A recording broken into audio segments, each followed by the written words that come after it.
Hello guys! Good morning, good afternoon, and good evening sa inyong lahat. So magluluto po ulit ako ngayon ng creme brulee. Panoorin niyo po. Ayan guys, pinrepare na natin yung 5 ingredients ng ating creme brulee. So ito po ay heavy cream or heavy whipping cream, vanilla, 5 egg yolks, salt, and sugar. So, ayan, na-preheat na po natin yung ating oven to 300 degrees Fahrenheit. So, convert nyo na lang po yan sa Celsius. Tapos, yung ating heavy cream in a saucepan over medium heat. Continuous lang po yung stirring hanggang sa ma-reach na niya yung almost boiling point. And then, ilagay natin yung ating vanilla. Turn off na natin yung ating stove and set aside na natin yung ating hot cream.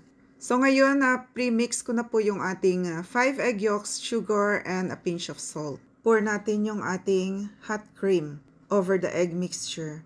Ayan. Slowly lang po, pero continuously mixing it para hindi po mag-scramble yung egg. So, mix-mix lang po.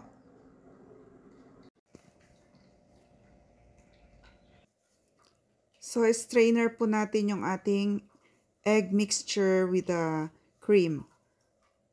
And make sure lang na isasali natin siya sa measuring cup with a pouring lip.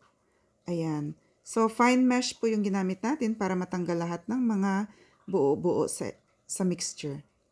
Then, ita-transfer na po natin siya sa ating 4 ounces ramekins. Ayan. So, mga 3/4 lang po yung ating isasalin sa bawat lalagyan. And then, ayan na po, nakabuo tayo ng 7 creme brulee. And then, i-bake na po natin siya for 35 to 40 minutes. So, ayan guys. Luto na po.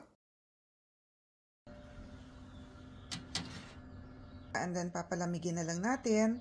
Tapos, ilalagay natin siya sa fridge. So, eto guys, ipapasok na po natin siya sa fridge para mag-cool down. And then, maglalagay tayo mamaya ng caramelized sugar. So, eto na guys yung ating na-cool down na ating creme brulee. So, lalagyan na lang natin siya ng sugar para i-caramelize natin. Yan, kakaramelize natin yung ating sugar. So, ayan na po. Wait lang natin to cool it down. So, ayan guys, nag-cool down na siya. Tingnan natin, katukin natin kapag malutong po yung sound niya. Meaning, it's very good. Perfect. Oh, narinig niyo yan?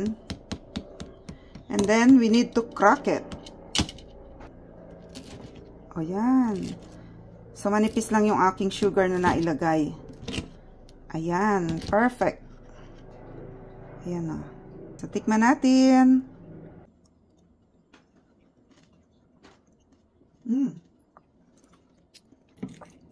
Mas gooey lang siya ngayon. Ayan, kasi hindi pa siya yung talagang malamig. So, pero masarap po. So, ayan guys, nako. Wala naman tigil ang bibig ko nito. Ayan, let's eat.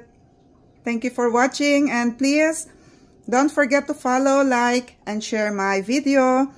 And also, please subscribe para mas marami pa po akong magawang recipe para sa inyo. Thank you guys. Love you.